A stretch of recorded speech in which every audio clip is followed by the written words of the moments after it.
Hello and a warm welcome from me, astrologer Patrick Arundell. Today, in the latest of my deep dive videos, I'm going to explore the Venus Cazimi, which occurs on the 13th of August 2023. What is a Cazimi, and why is this known as an inferior conjunction? Because it holds particular significance. We're not going to have this event again for another 18 months on the 23rd of March 2025. It's truly important because Venus forges a very structured pattern in terms of its journey and movements through retrogrades, and when it actually comes back to go exactly conjunct the Sun. So as we see it from the Earth, Venus is sat right in the heart of the Sun. So the Sun is amplifying the energies of Venus in the most dazzling of ways. And of course, they are both in the sign of Leo. This is the sign that the Sun rules. And Venus in Leo is given an extra magnificence. Now, the retrograde itself, I'm going to just share some information about that. Some of the symmetry that influences this event. What's the difference between inferior conjunction and a superior conjunction? There is quite a big astronomical difference between the two, but it does change the impact in terms of how we feel this event. I'm also going to share with you the event chart based on the solar chart, so we can all relate collectively to what this means. There are some other planetary connections that are important to this. And then, please bear with me, I'm going to go through each of the 12 zodiac signs from Aries through to Pisces to give you a feel of what you can expect over the next 18 months. Now, I just want to tell you about two very exciting opportunities. The first one is that year 2023 is whizzing by, year 2024 is racing towards us. If you order your year 2024 personal horoscope forecast based on your unique birth data now, I'll prepare for you the rest of year 2023 free of charge, but also my special package together with your life roadmap, your character analysis report. You'll get 30% off, but that gives you a clearer understanding of the patterns that are playing out in your life, so you can gain a much more intimate understanding of what they mean. Please see beneath this video for more. Also beneath this video, you can click on the link to download my Venus factoid, full of glorious information that will give you lots of insights into the meaning of Venus and the impact on your situation. So let's first of all look at some of the practical information around this event. It occurs on the 13th of August 2023 at 20 degrees and 28 minutes in Leo. Now, the interesting thing is that when the retrograde began on the 23rd of July, Venus was at 28 degrees and 36 minutes. And when the retrograde finishes on September the 4th, it will have retreated to 12 degrees and 12 minutes. So when this event occurs, when Venus is sat right at the heart of the Sun, it's halfway through its retrograde period. So that's incredible symmetry. It always happens like that. Now, what is a Cazimi? Well, in traditional astrology, it's said that if a planet is not within 17 minutes of the Sun, it can be known as being toast. So it's burnt by the power of the Sun. Now, modern astrologers wouldn't necessarily, in every instance, I don't believe, agree with that, but this is what traditional astrology would say. So when the position of the other planet, in this case Venus, is right in the heart of the Sun, and when it's in retrograde, it's this side of the Sun, between the Sun and Earth, so it's known as an inferior conjunction. But that actually ratchets up its importance to an even greater level. So it's in the heart of the Sun, but our relationship to this event is really amplified in terms of the energies of Venus around relationships, around self-worth, but also, of course, around love, desire, money, aesthetics, presentation. Whatever Venus represents, it's amplified in a big way. So for more modern astrologers, I feel that a planet can be quite close to the sun, and they can see it, and I do, as being positive. It depends on each situation. For example, you might have Saturn applying in a square or an opposition, and that obviously would be something one would have to be mindful of.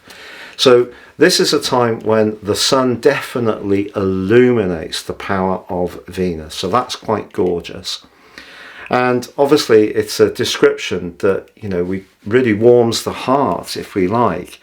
This event can also be called the star point, because the way in which Venus makes its way around the sun, it forges a star pattern, and this is known as a pentacle or star pentagon.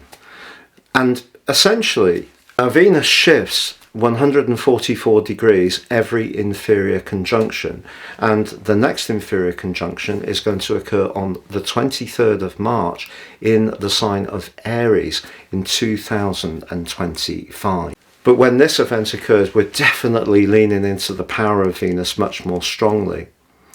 Now, the other position of this Cazimi occurs when we have a superior conjunction, and in this instance Venus is the other side of the sun but is not retrograde. So Venus as a planet essentially is perfectly symmetrical and creates a beautiful pattern of sacred geometry every 8 years as she orbits the sun. So the inferior conjunction is very much a seeding process regarding our values and our needs. So very, very powerful indeed. So another term that you may have heard of around Venus is the morning star, evening star phenomenon.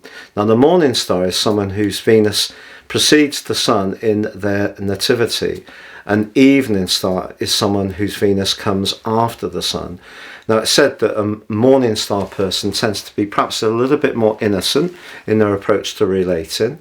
We all go through experiences in life that may alter that to some degree, whereas an evening star may be someone who's much more resistant to actually settling down, maybe someone who takes things a lot slower when it comes to relationships, and may even have a more spiritual attitude to resources, which of course Venus also rules.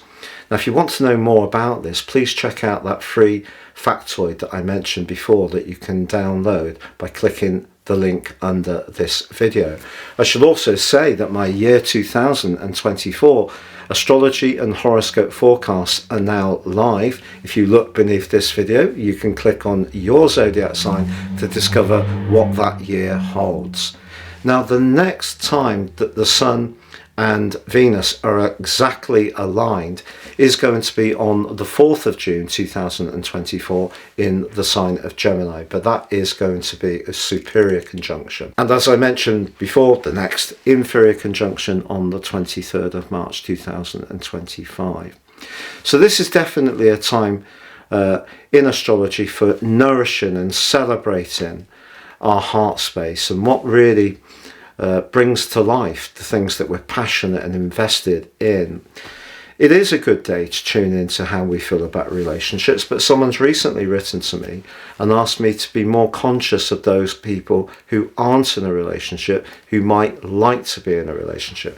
And I think this is a really profound point, because if we're not in a relationship, of course it can feel very excluding when we see all these things on Facebook that people share, the holidays they go on, and it all on the surface looks absolutely wonderful. But if you're not getting a slice of that action, it can feel that it's out of reach, and it may not be something that's easy to find, because profound love is a very, very difficult commodity to experience, I'd say. Many of us experience good relationships that are mainly constructive, or have some challenges, but we might not be absolutely devotedly in love. So it's a very good point that has been raised. What we can also do, though, I feel, is think about our relationship to ourselves. If we keep our appreciation of our qualities burning bright, very Leonian, and very much to do with Venus in terms of self-love and self-worth, if we keep that vibration high, there's a much greater chance that we will attract better things in our lives. If we do become dispirited, and I've been there, I spent many years living on my own and experiencing that very deep sense of isolation and feeling on the outside. And I also have Venus in Aquarius, which can be a little detached. And my personal Venus in my natal chart is an evening star and was retrograde when I was born in Aquarius. So a really serious relationship came to me much later in my life. But up until that point, it is tough going. You know, if you're really someone who's got a lot to give, a lot to share, a lot of warmth and affection and joy that you want to invest into someone else. But the starting point, therefore, if we're in that situation, is to work as hard as we can on how we feel about ourselves. So Leo, of course, is very radiant. So if we have talents, skills, artistry, we have things we want to share with other people, even if we step up our social interaction and not necessarily go flat out for the ultimate relationship. And we know that internet dating, for example, can be hugely cynical these days. People swipe through, you're out of their life because they've met you a couple of times, but suddenly someone else swipes them that may live a little closer or fits their profile a bit more. So all the old-fashioned romancing and tolerances that used to be developed have gone to some degree, which isn't much fun. It is very harsh. So what we can do is use the joyfulness of Leo and the retrograde of the Venus position to really look into our deepest potential and see how we can link to people in other ways, but also to look at our own inner selves and that personal relationship, which really is the most important relationship of all. Now, interestingly about healing, this particular event, and I'm sharing the event chart with you now, sees the Sun and Venus in a trine to Chiron. So that's really lovely. And in fact, ever since the North Node moved into Aries, it has been forging a very positive angle to Venus. That's fallen away now because Venus is inversed in its retrograde inside the angle to the position of the node, but lovely angle between the position of Chiron and Venus and the Sun. So the sign of Aries, where Chiron is at the moment, is very much about our self-worth and our identity. So if your identity is strong, you can use the radiance of the Sun and Venus in Leo to try to reach out and connect. Now, I should just say, around about the degree that this occurs, if you are a Leo or an Aquarius person, and therefore a fixed sign, I actually think this can be a very helpful event. If you're a Scorpio or Taurus with 20 degrees, perhaps more challenging. If you're a Pisces, mutable sign, but have planets around 20 degrees, quincunx, perhaps more challenging. If you're a Sagittarius or an Aries with something at 20 degrees forging a trine to this event, absolutely fantastic. If you're a Gemini, a sextile, wonderful. And if you're a Pisces, a semi-sextile, why not? So there's something for a lot of us to feed into. And, you know, if you are one of the cardinal signs, Capricorn and also Libra, Capricorn more challenging because it's the quincunx, Libra lovely because it's the sextile. So that gives you a little bit of a flavour based on your sun or your ascendant or your other inner planets. But of course you do need to know your chart. But on this event, ironically, Venus and the Sun are forging a semi-sextile with Mars in Virgo, which is all to do with being a bit more self-sacrificing and takes off a little bit of the ego from the more Leonian energy. But this event does square up with Uranus. So if we're in a relationship which is very confining, it isn't very fresh, it seems very repetitive, we feel boxed in, that could be an opportunity to review things, but it could see some dramatic changes. Ironically, Mars forges a great link to Uranus, and Mercury, it also in Virgo, links back to Jupiter, like Uranus in Taurus, on this event. So what can we take from this?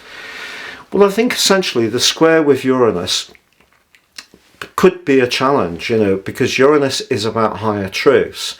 And maybe the energy of Leo can be quite protective because it's rather grand. And maybe some things don't get said that do need to be said. So if there is a clearing of the air, I take it in one stride, because maybe is that more authentic ventilation of how we feel, even if it's a little bit painful or unpleasant at the time, can actually be very good to re-energize the relationship, let some stuck and rather difficult energetic vibes clear, and that in itself can be good for relaunching or revitalizing a tie.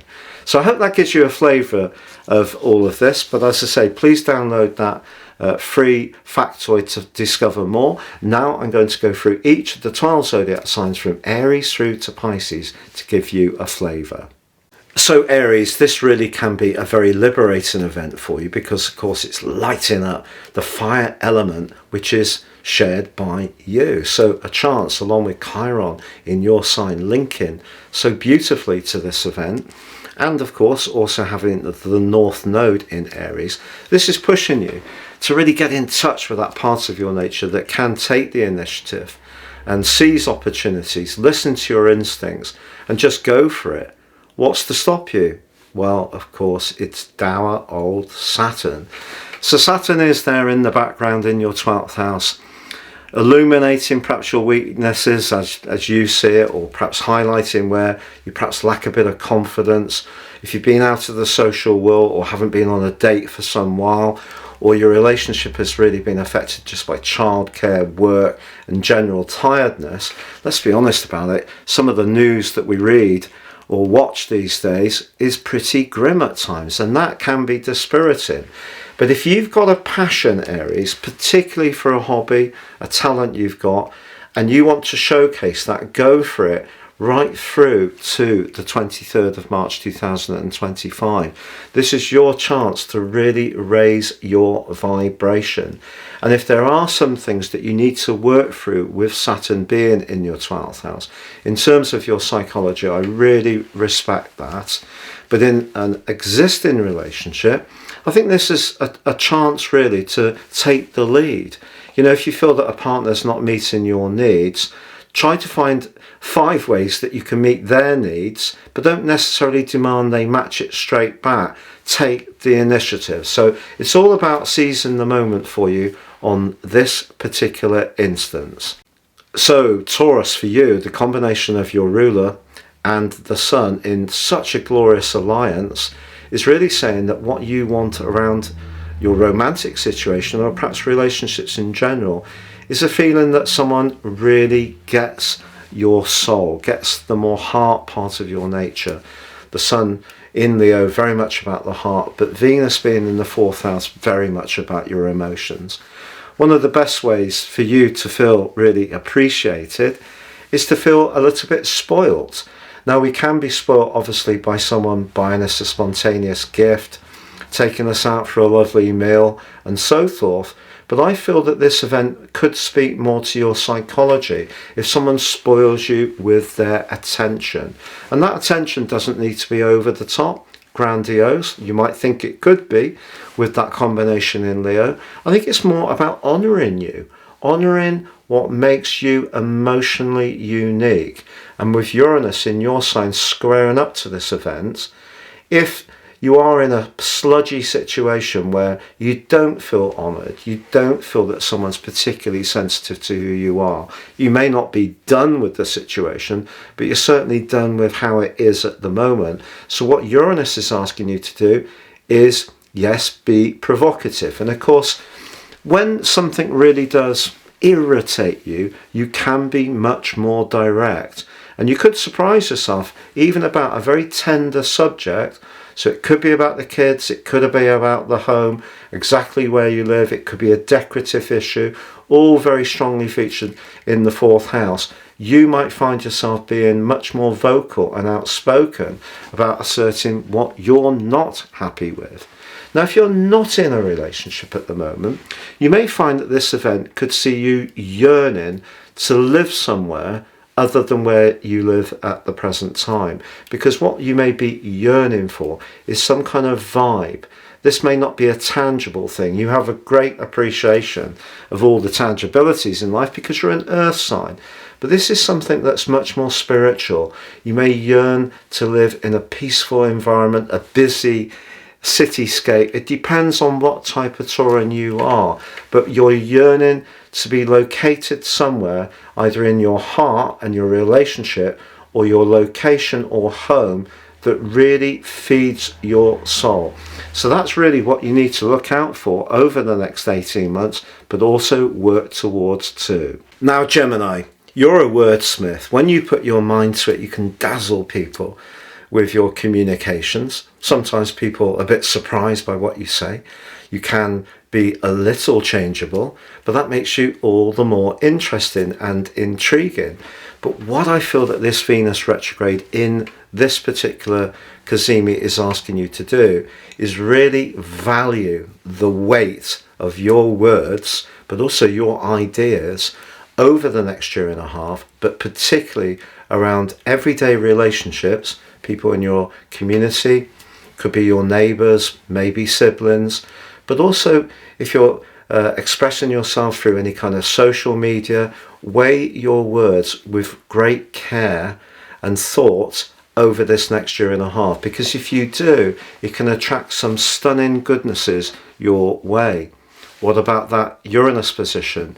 Well, interestingly, if there are people around you that are feeding ideas or information or even gossip, frankly, into your situation, or just people that you're interacting with or watching stuff online that in some ways may fulfill some kind of need because, you know, it has a curio factor, it may, you know, give you a little bit of a thrill, but I'm not sure it's really feeding the deeper part of your nature.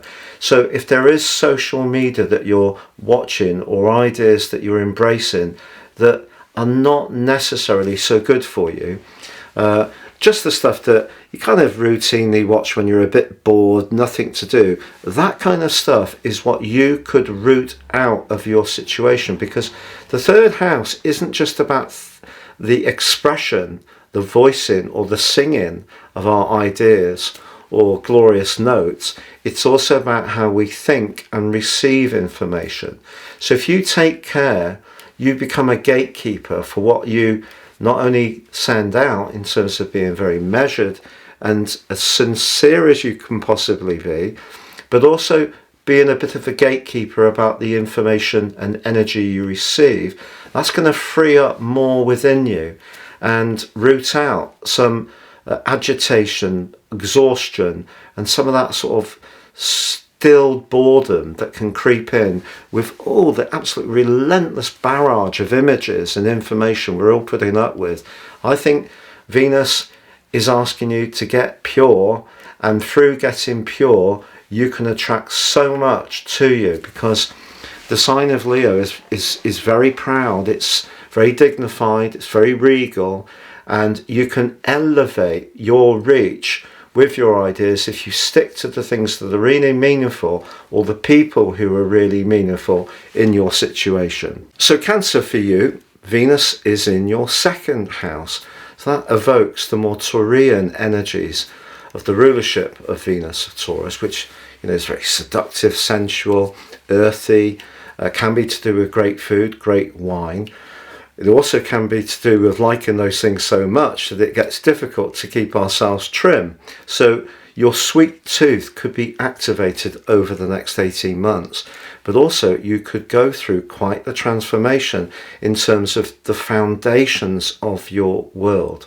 But it may mean that you do need to liberate yourself from something that you had been orientating towards, Uranus in the 11th house, which had been exciting, intriguing, tempting, what really this combination is asking you to do is perhaps return a little bit more to your roots, which really values security. So feeling secure about your immediate everyday finances, feeling that your diet's good, that there is an opportunity to get into nature at times, that Tauran energy, get your hands into earth if possible would be a good thing too.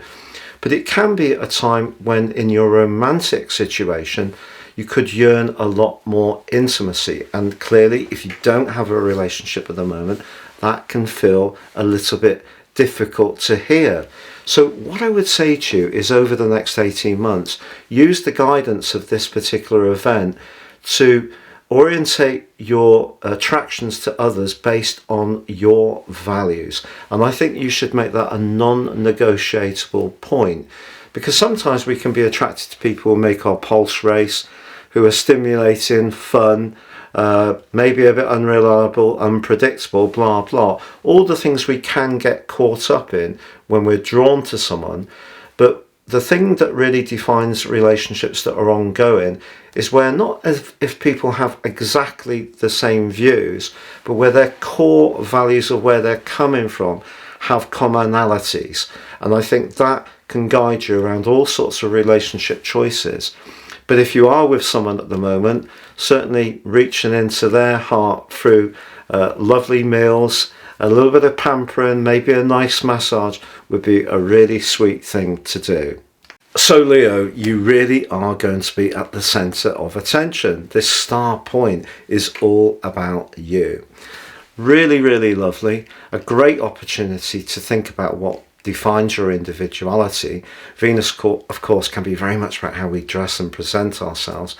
Can give us an opportunity to come across in a very classy and classic way. Hold on, we're talking about your sign here. So yes, your natural regal and royal vibe can definitely be heightened by this event. What's not to like?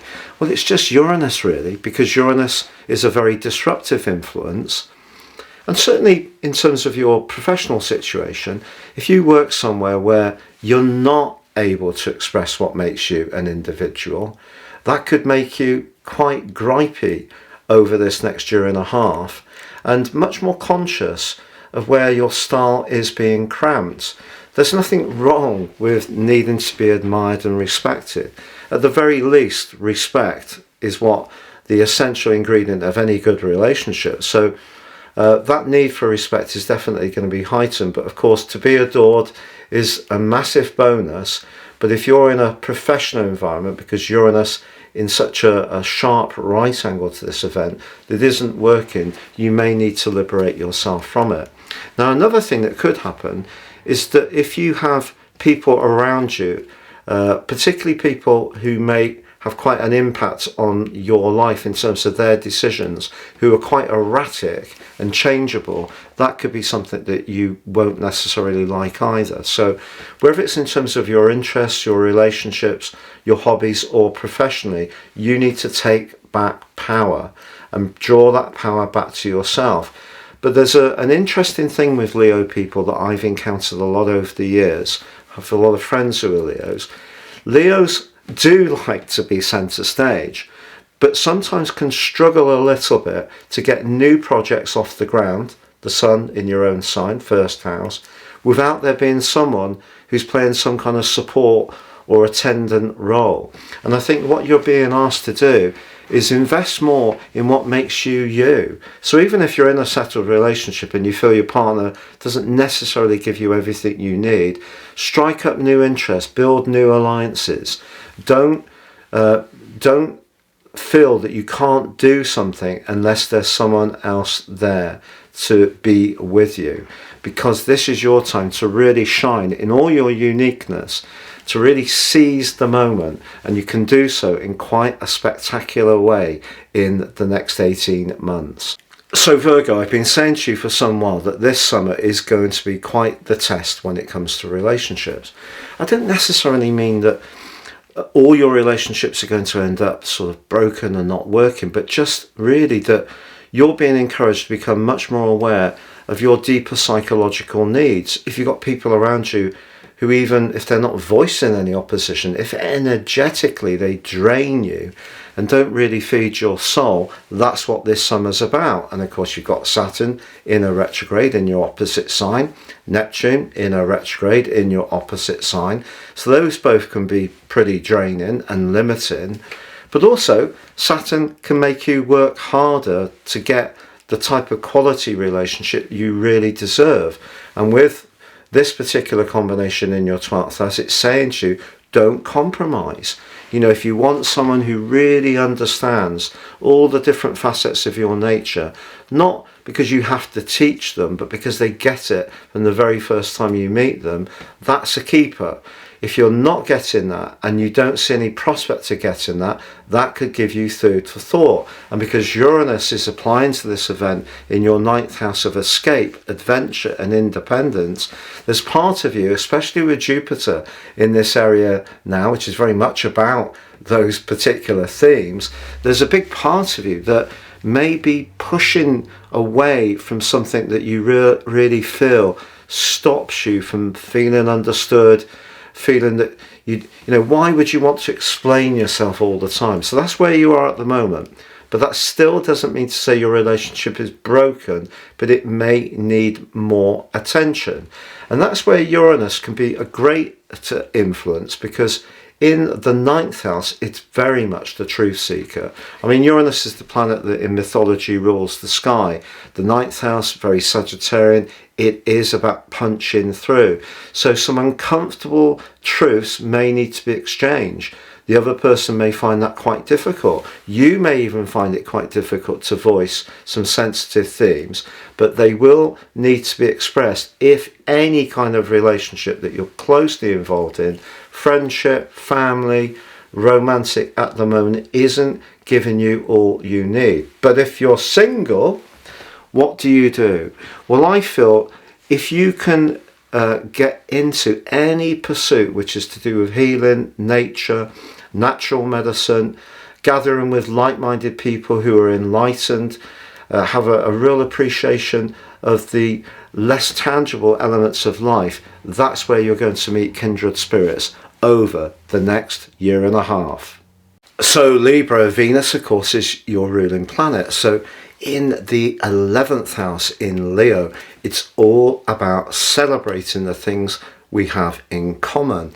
So the 11th house is very much about networks, can be about our higher spiritual values, the groups that we gain real reassurance from. So that can be the people that we affiliate to, the causes that are important to us, but of course it can be our friends. So the people in our circle that we find very reassuring, very healing. So what about the role of Uranus? So for you, Uranus is in house 8. So I think the thing that it's going to evoke in the square is where there are those associations where you feel fettered in some way. So if someone is putting some kind of conditionality on their alliance to you, or their loyalty to, that's where you could resist and try and break free. So I don't think there's any doubt at all that there could be some changes in your friendships, associations over the next 18 months. But doesn't necessarily mean, even though if it's a bit bumpy and not altogether pleasant, that it's a bad thing in the end, if it liberates you to be free with the people who really do get you and don't put those requirements on you. You know, they don't leverage their affection. Now, of course, the same can be said of romance. So the 11th house is where we feel we have a future. It's very idealistic. So if you're with someone where it is more workaday, it is more humdrum, then that won't necessarily be giving you all the nourishment you need. So the challenge there, and it's always a challenge for us Libra type folks, me with my ascendant, to try to get that balance of being a people pleaser with pleasing one's self. So for sure, we can celebrate where we have those shared interests. That's a great way to build alliances, but also we can be very acknowledging of other people's skills, assets, qualities. Again, very Libran energy.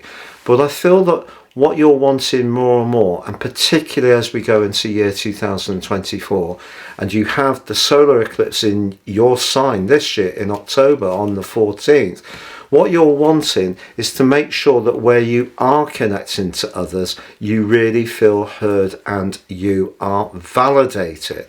So this is a challenge in the sense that, yes, you can lean into situations and be very supportive and the conduit between different people. In a romantic relationship, you can be good friends, but I think Uranus is saying you need excitement. If excitement is missing, that's food for thought. If you don't feel you've got a long-term future with someone, that's also food for thought. But if you'd like to meet someone, the best way you're going to meet people over the next 18 months is definitely through shared interests and activities. So Scorpio, is there a part of your nature that when it comes to relationships, you are looking for some kind of material strand? Is that part of the component that really appeals to you? If it is, that could get challenged over the next year and a half.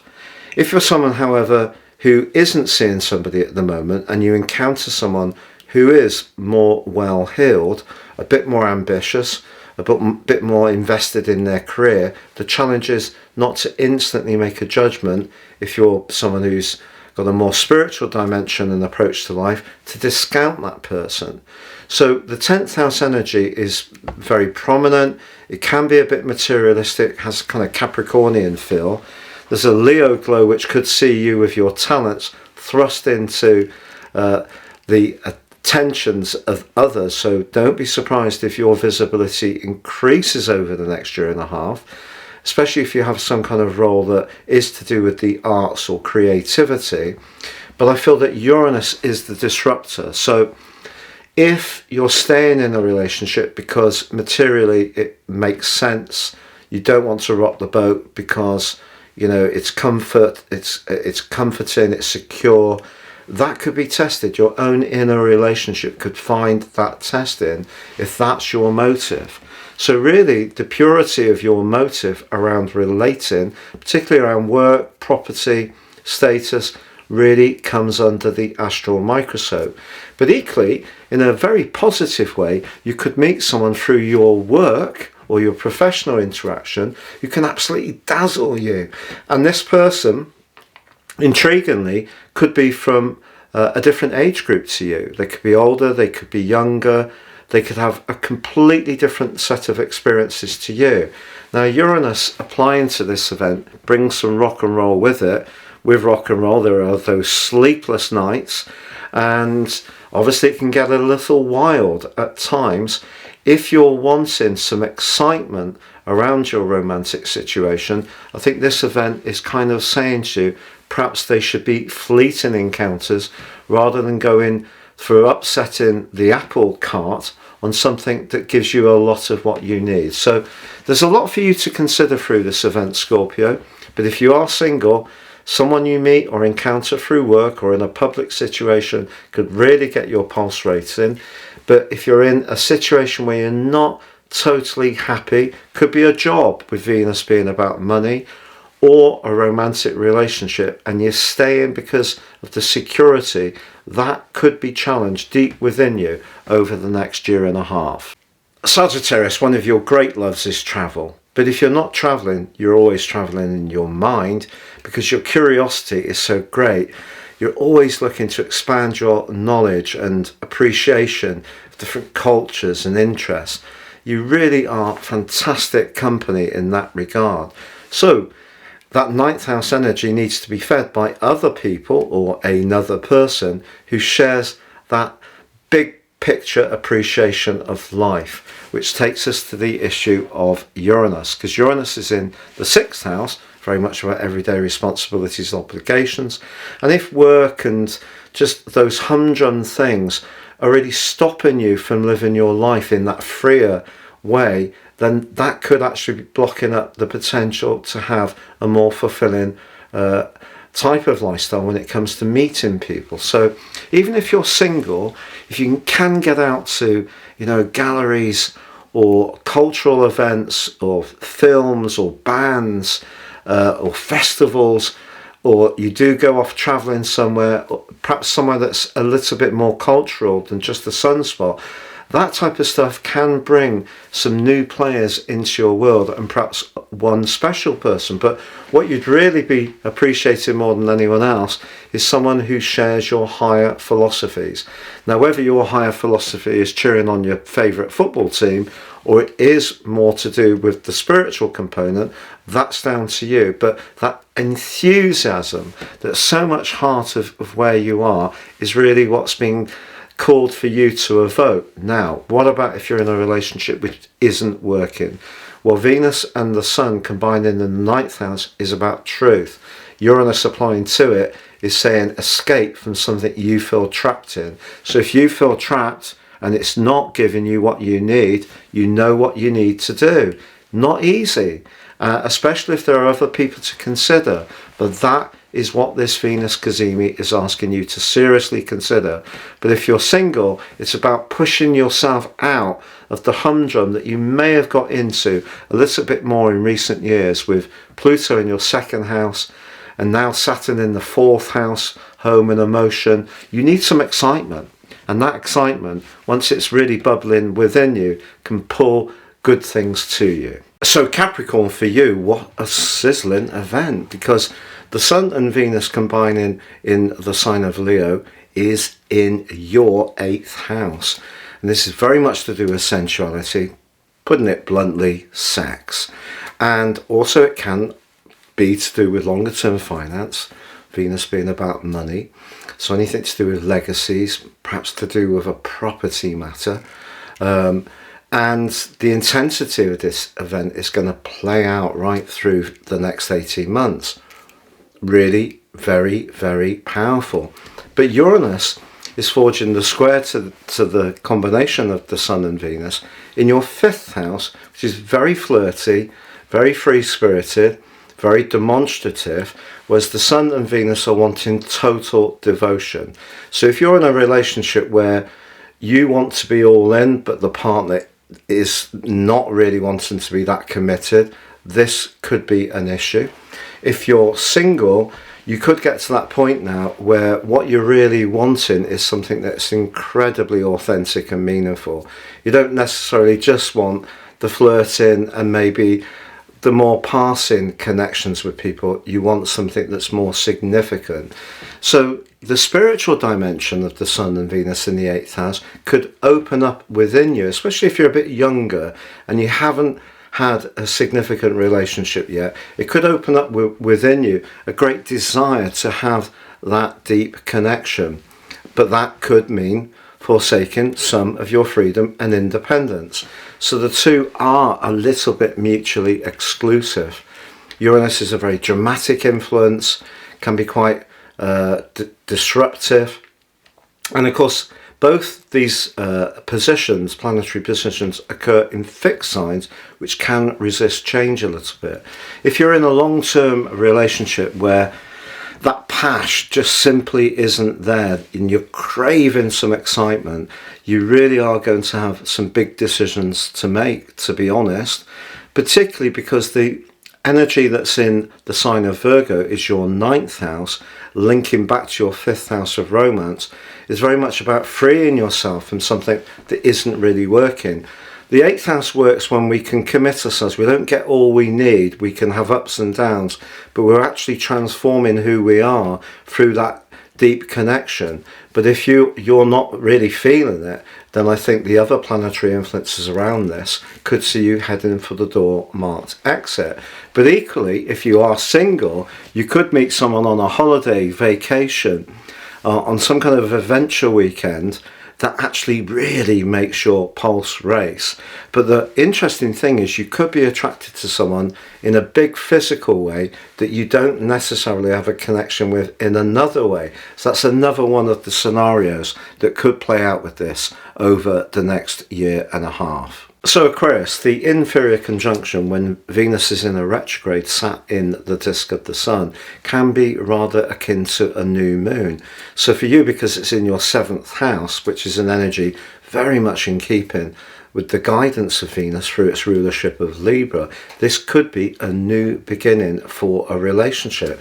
but not necessarily a new one. It could be one that you've been in for some while. The problem I feel for us Aquarius people has been Uranus. Yes, the modern ruler.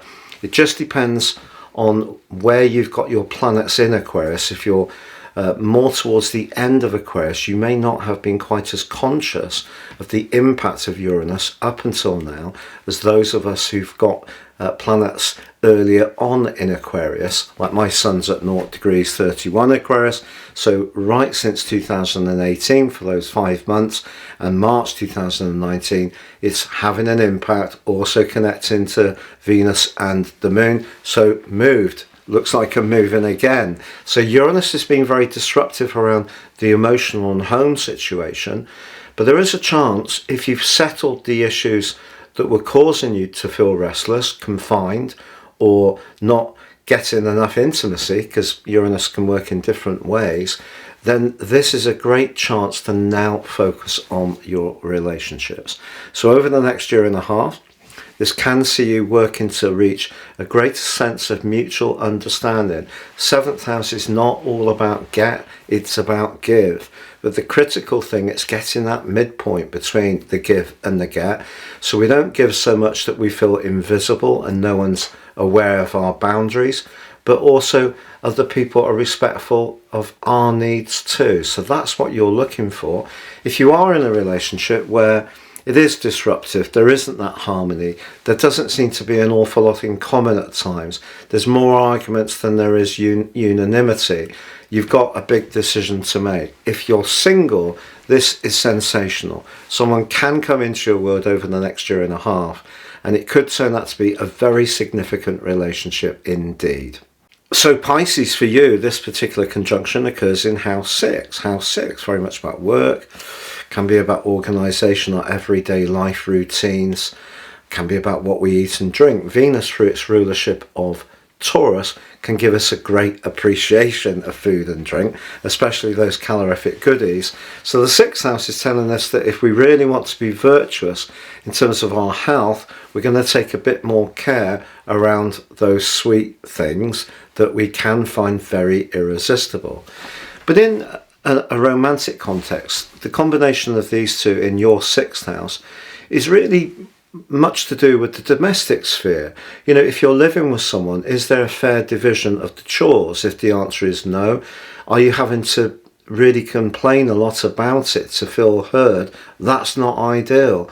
You want to feel respected with the 6th house, you know, a fair share of the division of labour. Then again, if you're single, you could meet someone through your work or some role that you play. It could be a voluntary role, it could be something you do within your community, it could be at a bus stop, you know, it could be anywhere utterly mundane like the supermarket queue. You could have a dazzling connection to someone over the next year and a half. But Uranus, of course, is in your 3rd house, and that's really buzzing up your ideas sector along with your traditional ruler of Jupiter.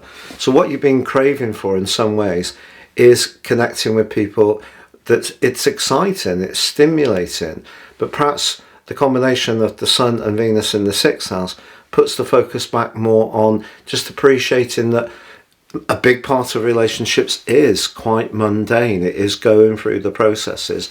But if you can find ways to please each other, just little thoughtful gestures, the odd breakfast in bed, the odd bath that's run with some Epsom salts in, you know, looking to try to nurture one another in a practical way, that sure can open the heart to something much deeper. Thank you so much for joining me. Don't forget to download that free Venus factoid by clicking on the link beneath this video. It really is ram full with great information. If you want to check out my special chart offer, please see below too, or your year 2024 horoscope and astrology forecast.